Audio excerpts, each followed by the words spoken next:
Bonjour Alain Peretti, vous êtes docteur vétérinaire à l'initiative de l'association Vigilance Halal.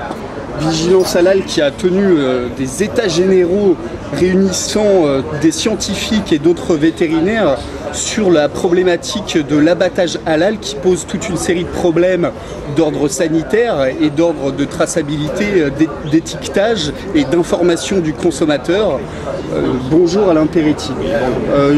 Si on a voulu vous inviter aujourd'hui et parler ensemble de cette problématique, c'est que suite aux états généraux de Vigilance Halal, vous avez sorti un livre regroupant toutes les interventions des invités, notamment des vétérinaires et des spécialistes de la question.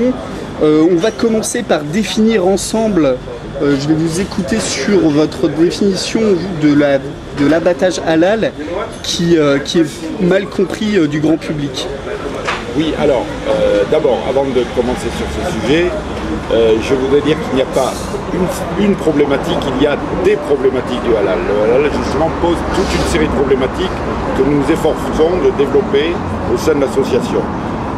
Puisque ce sont des problématiques à la fois scientifiques, bien sûr, qui regroupent la souffrance animale et le problème sanitaire, mais aussi des problématiques d'ordre financier, puisque les circuits financiers du halal sont particulièrement obscurs et permettent d'alimenter l'islamisation et possiblement, même vraisemblablement, les réseaux terroristes. Donc vous voyez qu'on aborde enfin la problématique religieuse avec quelqu'un comme Sami Aldeb Sami Aldeb qui, rappelons-le, est un éminent islamologue de l'université qui a enseigné, qui est habilité à diriger des recherches, oui. Qui a enseigné à l'université de Bordeaux et qui est spécialiste du droit musulman, qui est palestinien d'origine. Voilà, tout à fait. Donc, et qui aboutit à la conclusion, que j'y reviendrai tout à l'heure, que en définitive les pratiques de l'abattage rituel halal et kasher finalement ne sont pas décrites dans les textes sacrés et que si on peut intervenir même dans le domaine religieux, hein. Mais je vais y revenir. Alors, définition de l'abattage rituel halal surtout et kasher aussi bien évidemment. C'est un abattage sans étourdissement, ça tout le monde l'a retenu. Et d'ailleurs, la dérogation dont il bénéficie est une dérogation uniquement pour l'étourdissement. Mais surtout, la dérogation par rapport à la règle qui prévaut en France. Voilà. Mais c'est non. Il y a aussi une dérogation pour la section de l'œsophage et de la trachée. Mais surtout, et j'insiste beaucoup sur ce point parce que ce point est méconnu. On voit tout de suite l'animal non. Et ça c'est lié aux associations de défense animale qui se sont emparées du sujet et qui ont concentré leur examen sur cet aspect de souffrance animale, sur l'aspect du non-étourdissement.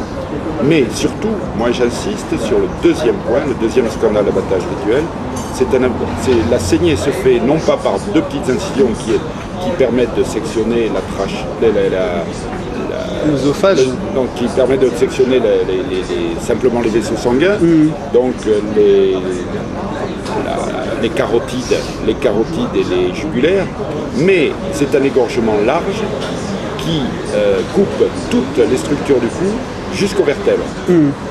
Donc, et c'est à ce moment-là que se produit le problème de contamination, puisque, je vais y revenir donc tout à l'heure, plus en détail, c'est le point, à mon avis, le plus scandaleux.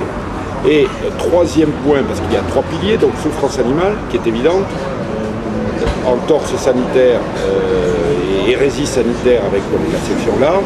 Et le troisième pilier sur lequel j'insiste beaucoup, c'est la perception d'une dîme, entre guillemets, sur l'abattage halal, qui permet de financer donc tous les circuits. Oui, il y aurait à peu près 10 centimes d'euros à 15 centimes par kilo qui est reversé aux associations islamiques qui certifient les mosquées. Alors, mais là-dessus, il y a aussi... Il y a un monopole, donc la mosquée de Lyon a le droit de faire ça. Évry, Lyon, Évry, et après des sociétés privées aussi. Et plus des sociétés privées, et dans une organisation d'ailleurs financière particulièrement glauque, et où nous aimerions bien que les services fiscaux de l'État ciselés pour se traquer donc, des particuliers, des fraudeurs. Nous aimerions bien que les services fiscaux de l'État se penchent un peu plus sur ces circuits qui vraisemblablement ne payent pas ni CSG ni RDS. Alors on va prendre les problèmes les uns après les autres. Vous avez parlé de contamination pour le mode d'abattage halal. En fait, il augmente considérablement la contamination par les germes et les E. coli du contenu de l'œsophage. C'est bien ça. Tout à fait, tout à fait. Alors, si vous voulez, je vais vous décrire. Alors, donc, on va passer rapidement sur la souffrance animale qui me semble évidente, compte tenu du fait que l'animal n'étant pas étourdi, il va assister à sa propre mort, puisque le cerveau continue à être irrigué par les artères vertébrales qui sont à l'abri justement dans les vertèbres et qui ne sont pas sectionnées, puisqu'on ne coupe pas l'intégralité de l'encolure. Donc ça c'est la souffrance animale, je crois que tout le monde est plus ou moins d'accord, sauf les organisations, les tenants du halal, puisqu'ils vous tiennent des raisonnements du type l'animal ne souffre pas si le couteau coupe bien. Voilà. Alors, donc, on va y passer, je ne m'attarderai pas sur ce point. Alors, je vais vous décrire la séquence d'abord dans l'abattage standard. La séquence. Donc, l'animal rentre dans un couloir, il est étourdi soit par ce qu'on appelle un matador, c'est-à-dire un pistolet à tige perforante, qui va donc pénétrer dans la boîte crânienne et l'assommer complètement. Soit par électrocution, c'est-à-dire que le cou est bloqué entre deux électrodes qui vont lui passer un fort courant électrique qui va donc le faire tomber au sol. Il tombe au sol, il glisse sur une espèce de tapis roulant, il est suspendu, à ce moment-là il est saigné, c'est-à-dire par deux petites incisions de part et d'autre de l'encolure qui permettent de couper uniquement les carotides et les jugulaires. Et aussitôt du reste, on va chercher l'œsophage pour le ligaturer. Donc là, c'est la technique classique, générale, moderne, je dis bien moderne, standard, qui a été établie justement pour diminuer les risques de section. Et même, j'insiste là-dessus, on utilise deux couteaux. Un couteau pour la peau et un couteau qui va couper les vaisseaux, de manière à ce qu'il y ait moins de risque de contamination. Alors, l'abattage rituel, quant à lui. L'animal arrive et il est mis dans un piège. Un piège rotatif quelquefois ou non rotatif, mais donc il est enfermé dans ce piège. Il a ensuite une mentonnière qui lui maintient la tête, l'encolure tendue, qui va faciliter l'égorgement. Il est vivant, bien sûr, il est vivant et conscient. On va donc procéder à l'égorgement large, donc il va couper jusqu'aux vertèbres, et l'animal va donc se débattre pendant quelques minutes, puisque il est toujours vivant. Il va, par la section, donc on sectionne la trachée de l'œsophage. Par l'œsophage, il va y avoir des régurgitations qui proviennent de l'estomac, comme des souillures. Comme il continue à respirer par sa trachée grande ouverte, ces souillures vont pénétrer jusque dans le poumon. Il va aspirer son propre sang, il va s'étouffer, et donc on va avoir un stress maximum, un dégagement de toxines, donc qui vont se retrouver dans la viande et dans la qualité organoleptique de la viande. Parce que là aussi, on vous dit au niveau du goût, alors, au niveau du consommateur va être... Et au niveau de la qualité même bactériologique, puisqu'il y a un effondrement du fait du stress, il y a un effondrement des défenses naturelles. Donc ça c'est la bataille. Ensuite, l'animal finit par mourir, bien entendu, et il tombe au sol. N'oubliez pas qu'il a toujours cette énorme plaie au niveau du cou. Il tombe au sol et on va le glisser en dehors de la cage pour le suspendre et le préparer, c'est-à-dire l'éviscérer et enlever la peau. Enlever la peau en termes d'abattoir, ça s'appelle l'habillage. Donc on va l'habiller. En fait, on devrait dire déshabillage. Et donc, la problématique de cette opération, c'est que la cage, le piège, n'est en aucun cas nettoyé ni désinfecté entre chaque animal. Donc, en fin de journée, vous imaginez la quantité de sang, de d'éjection, hein, de déjection d'urine, l'animal a pataugé là-dedans, les animaux ont pataugé là-dedans, tout ça est dans cette cage et fait un bouillon de culture absolument gigantesque. Et il s'agit de petits abattoirs ou vraiment là vous nous parlez de grands abattoirs gros abattoirs qui sont spécialisés dans le halal. Ouais. Donc l'abattoir Charal notamment. Et ce piège, toute la problématique vient justement de l'hygiène de ce piège et du fait qu'on a une énorme plaie qui justement est beaucoup plus propice à la souillure, alors qui doit normalement être, on doit procéder à un parage, c'est-à-dire on doit enlever les bords de la plaie parce qu'elle est considérée comme souillée. Mais le processus lui-même est un processus qui est totalement anti-hygiénique.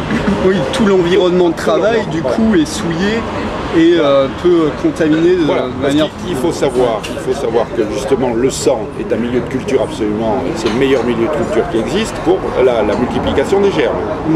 Et que on a donc dans les conditions de température et d'hygrométrie d'un abattoir, on a un milieu de culture qui est totalement favorable et on va continuer comme ça et du fait des cadences, même on n'attendra pas que l'animal soit totalement mort pour le sortir du piège, on le pendra, il va continuer à gigoter, etc.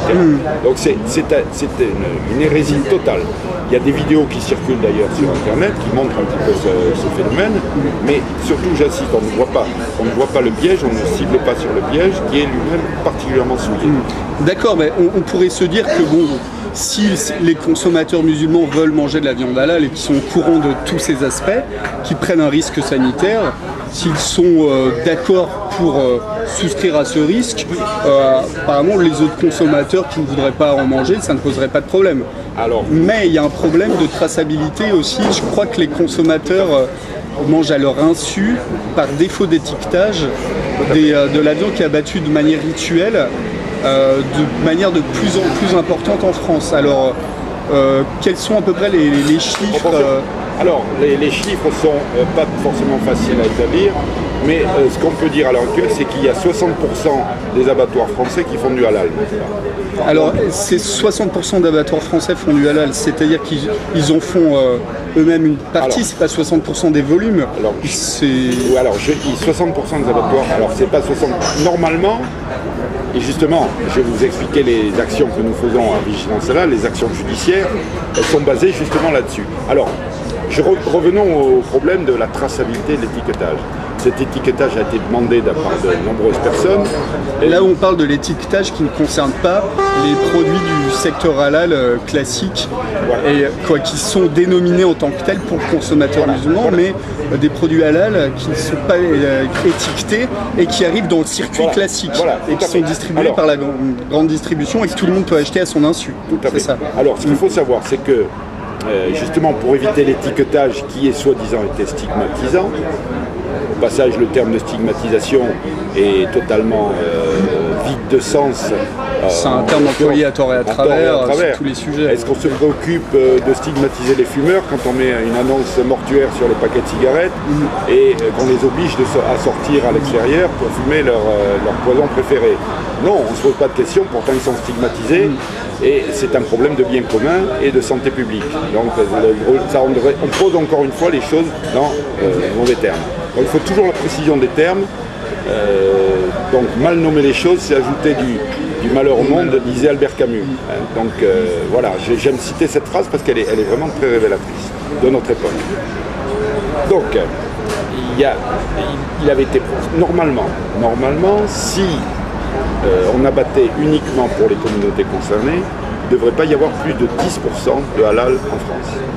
Parce que 10% c'est la proportion de la viande, le pourcentage de viande culturel, j'utilise ce terme, consommateur culturel de halal. Et seulement à l'heure actuelle, ça a été établi, en 2010, il y a eu un rapport confidentiel du ministère de l'Agriculture qui établissait à 51% la quantité de viande halal donc, qui était commercialisée. C'est gigantesque. C'est gigantesque. En 2010, et c'est la proportion. La moitié de la viande est abattue de manière rituelle en France, tout confondu. Mais c'était un rapport confidentiel. Donc je l'ai, ce rapport confidentiel. Donc j'ai pu me le procurer. Voilà. À ce moment-là, on pourra peut-être le diffuser. Oui. également. D'accord, très bien, très intéressant.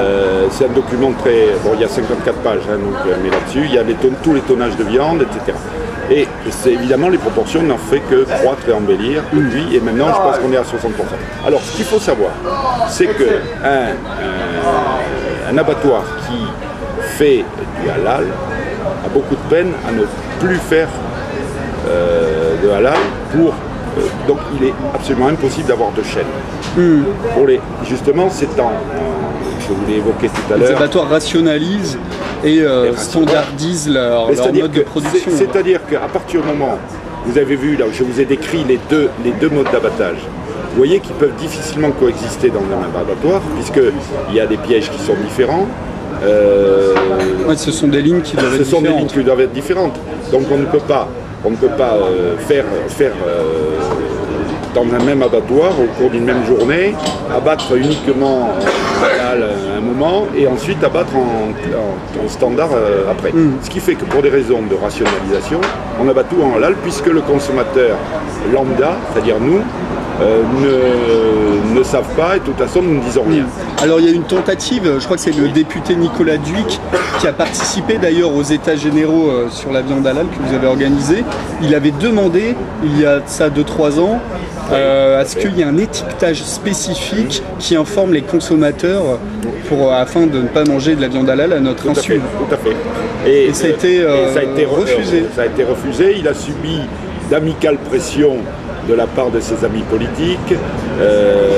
Nicolas Dhuicq est député UMP, donc de ses amis politiques qui lui ont... voilà, donc il a retiré son amendement, qui n'a pas été proposé finalement au vote. Donc le groupe UMP refuse à ce que les consommateurs français soient informés qu'ils mangent de la viande halal avec tous les risques sanitaires que ça comporte. C'est extrêmement grave. C'est très grave, c'est très très grave. Alors, il a été pris une décision, parce qu'en France, vous savez qu'on est spécialiste pour créer des usines à gaz. Hein, on le voit actuellement avec les problèmes de la SNCF, on a fait le réseau ferré de France, etc. Donc on est spécialiste. Alors donc on a pris une directive ministérielle qui, donc fin 2011, qui oblige que les abattoirs puissent abattre en halal, que ces abattoirs doivent avoir une autorisation préfectorale et que dans le cahier des charges de ces abattoirs, outre le fait qu'il faut qu'ils aient un personnel formé, qu'ils aient des installations conformes, etc., tout un blabla, il y a un point sur lequel qui nous permet d'ailleurs d'agir en justice, qui est le fait que l'abattage halal doit correspondre obligatoirement à une commande commerciale correspondante. C'est-à-dire qu'on ne puisse pas abattre en halal comme ça parce que c'est commode et puis après on voit, on dispatch. Dans les marques distributeurs ou les étals de boucherie des hypermarchés. Comme nous savons, je viens de vous en parler, qu'il est impossible pour un abattoir d'abattre en halal et en standard dans une même journée. Donc c'est impossible à tenir. Ce cahier des charges, c'est impossible à tenir. C'est une gigantesque hypocrisie. Le ministère de l'Agriculture ferme les yeux. C'est un grand tabou. C'est-à-dire qu'on dit, voilà, vous voyez, donc la dérogation, on en a accordé. Déjà, sur le principe, la dérogation à la règle générale, qui correspond à des règles sanitaires strictes, n'est pas normal. Le consommateur pourrait se demander pourquoi à la limite, une dérogation à des précautions sanitaires qui sont prises. Voilà, dans l'intérêt du consommateur, y compris musulman. Bien sûr. Musulman, parce que justement,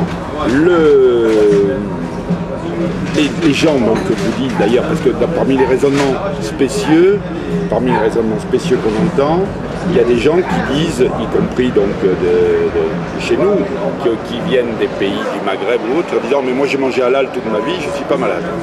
Alors ce raisonnement est facile à dire. Oui, statistiquement en termes de probabilité, on peut manger halal sans avoir de soucis, mais la probabilité est quand même beaucoup plus importante que de la viande classique, parce qu'il y a un risque de germe. C'est comme un fumeur qui arriverait à 80 ans en disant ben, moi j'ai fumé toute ma vie, j'ai pas été malade. ça n'aurait aucune valeur scientifique puisque c'est sur un facteur. Et est-ce qu'on a des chiffres, des données sur des intoxications alimentaires liées aux germes qui auraient augmenté ces dernières années par rapport à évidemment la croissance exponentielle de la viande halal dans nos assiettes? Alors il y a une preuve, il n'y a pas de données scientifiques parce que c'est un petit peu le blackout sur le sujet, mais par contre il y a une preuve qui est, dont je vais vous parler, qui est une directive ministérielle qu'on appelle la directive steak haché, qui a été dictée en 2007 à la suite d'une grosse poussée dans la restauration collective de cas d'Escherichia coli et de syndrome hémolytique et urémique. D'accord, donc là ce sont des germes. Hein, Ce sont des germes.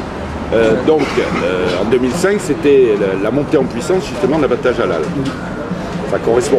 Exactement. Tout à fait. Et donc en 2007, pour pallier à ça, le ministère, donc plutôt que de chercher la cause, a dit en restauration collective, notamment pour les cantines, des écoles, il faudra faire cuire la viande hachée à cœur. Donc en faisant de la semelle, alors qu'avant on ne se préoccupait pas de ça, il n'y avait pas de problème. Donc, oui, il y a toujours un risque supérieur dans la viande hachée crue, saignante, mais ce risque est démultiplié avec le mode d'abattage halal. On l'a vu au début. Et donc, jusqu'à présent, les populations donc, consommatrices de halal, culturellement et culinairement, faisaient cuire davantage leur viande que nous. C'était des ragoûts qui se cuisent pendant des heures ou des jours. Donc évidemment, s'il y a une infection bactérienne, c'est quand même moins sensible. Mais petit à petit, ces populations à notre contact sont habitués à notre mode de consommation de viande saignante. Et je vais citer un cas dramatique, puisque ça aboutit à la mort de la petite Aïcha, 9 ans. Donc elle avait l'âge de la femme du prophète quand il s'est marié avec elle. Oui. Le prophèt s'est marié quand elle avait 6-7 ans, voilà. Et il a consommé le mariage à 9 ans. Donc cette petite fille qui est en Belgique est morte du syndrome hémolytique et urémique par Escherichia coli au 157H7, donc en juillet dernier, à la suite de la consommation d'un barbecue halal mal cuit. Ah oui. C'est-à-dire, nous, les barbecues, c'est pas nécessaire de les faire cuire et surcuire. Mais comme ils se sont mis à nos us et coutumes alimentaires, en définitive, ils sont victimes. Ça démultiplie le risque. Ils sont victimes eux aussi de ce type d'abattage. Donc c'est un exemple que premier chef. Au premier chef. D'ailleurs, je vais aussi vous donner un autre exemple parce que parmi les maladies qui touchent préférentiellement les consommateurs culturels de halal, c'est comme ça que je les appelle, il y a, et là c'est couvert par les autorités, c'est quelque chose de très grave, d'ailleurs pour lequel j'ai déposé une plainte pénale à Belfort. Ça concerne les abattages de l'Aïd, de moutons pour l'Aïd. Ah oui, des abattoirs éphémères qui sont installés dans les centres-villes pour faire face à l'énorme consommation ce jour de viande. Mais qui serait de manière un peu anarchique. De manière anarchique, avec la bénédiction des autorités et donc et avec le viol systématique de toutes les règles sanitaires. Mais il y a un point très particulier que je soulève, qui est le problème des maladies à prion. Vous savez que le prion, c'est la maladie de la vache folle, entre autres, et c'est une maladie du mouton qui s'appelle la tremblante, qui se transmet à l'homme sous forme de Creutzfeldt-Jakob. Et donc les organes à risque sont la moelle épinière et le système nerveux d'une manière générale. Et à la suite de l'Aïd, dans ces abattoirs temporaires ou classiques, on laisse repartir le consommateur musulman avec la carcasse entière, puisque ça fait partie de leur culture. Ils tuent leurs moutons, ils ont choisi leurs moutons, etc. Et on lui donne un papier, écrit en arabe d'ailleurs et en français, en lui disant qu'il faut qu'il pratique la démédulation. C'est-à-dire qu'il enlève la moelle épinière et qu'il la jette à la poubelle, sachant que le prion ne peut être éliminé que par une incinération. Sachant qu'au cours de la démédulation... Donc c'est pas dans sa cuisine qu'il va faire ça. Oui, eh bien, il le fait dans sa cuisine. Ouais. sachant que le prion peut s'introduire dans l'organisme à la suite d'une micro-coupure. Donc micro-coupure en faisant ces opérations sont légion. Sachant qu'une projection dans les yeux peut transmettre le prion.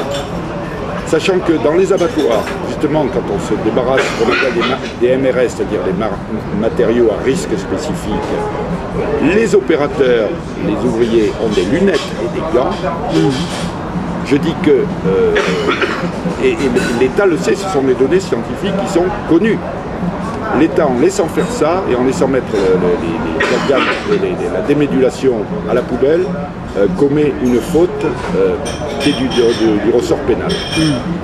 Et vous avez déposé une plainte donc, pour mise en danger de la vie d'autrui à l'encontre de l'État français. Alors, c'est une plainte contre X, parce qu'elle se tourne à la fois contre les responsables de l'État, le préfet, etc. Donc ça sera au juge d'instruction de chercher les personnes, ainsi que l'organisateur, par exemple à Belfort, qui a triché systématiquement sur le poids des moutons, et nous en avons la preuve, pour que l'établissement, parce qu'un abattoir... Ah oui, à Belfort, il faut rappeler que c'est pour l'Aïd el-Kébir, oui.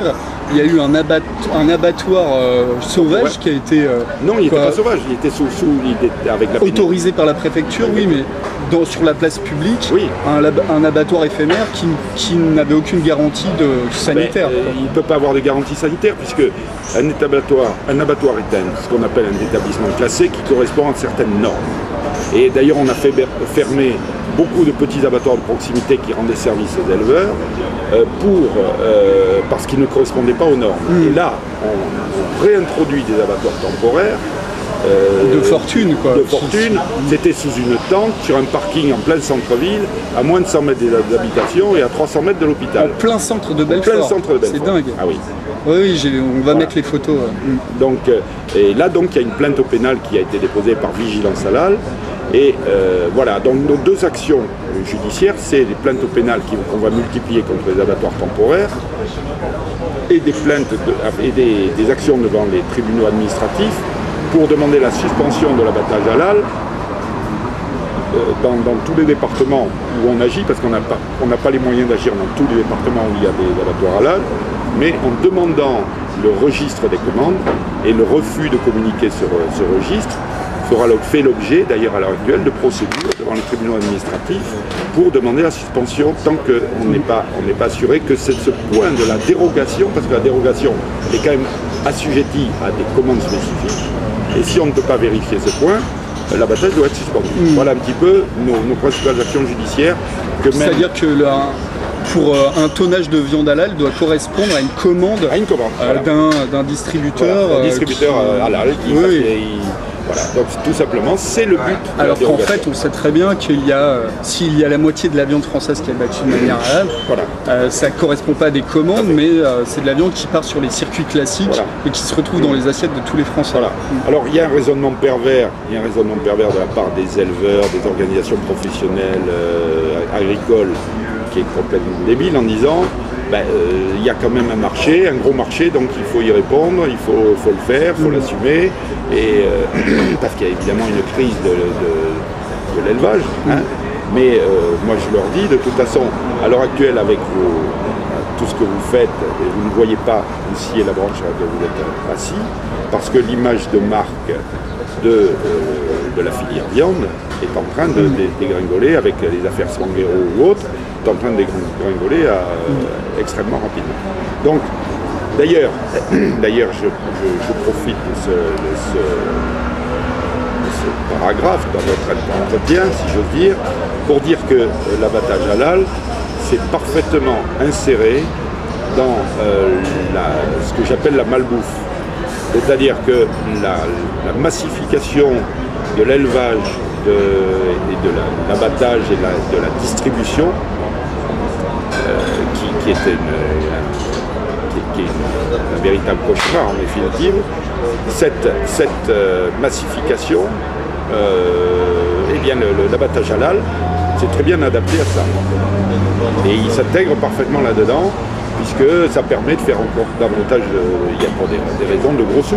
Hein, donc Lénine disait les capitalistes vendront la corde pour les pendre. C'est quelque chose qui est éternel en définitive. Et donc ce marché, il paraît que les chiffres qui sortent généralement, on est sur plusieurs centaines de millions d'euros. Oui, c'est un marché absolument fabuleux. Donc c'est une manne sur les 10 à 15 centimes d'euros qui sont ponctionnés sur chaque kilo par les organismes qui donnent les agréments, c'est-à-dire les mosquées.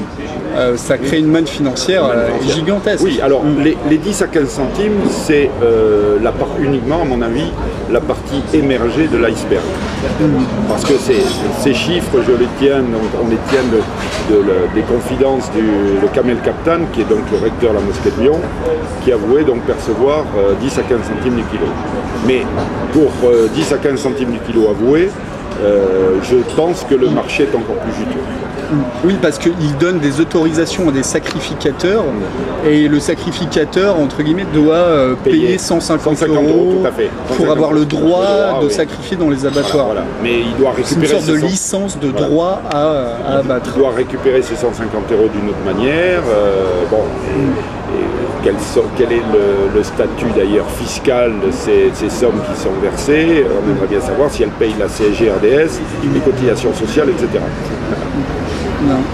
Bien, monsieur de Peretti, je crois que nous avons fait le tour de ces problématiques. Donc, nous avons parlé du risque sanitaire, du bien-être animal avec l'étourdissement qui ne se fait plus, des circuits de distribution ou le rapport à l'aspect financier.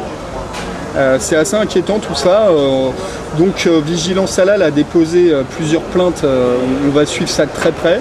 On en tiendra informer les visiteurs de l'Observatoire de l'islamisation. Et on vous soutient complètement sur ces actions-là.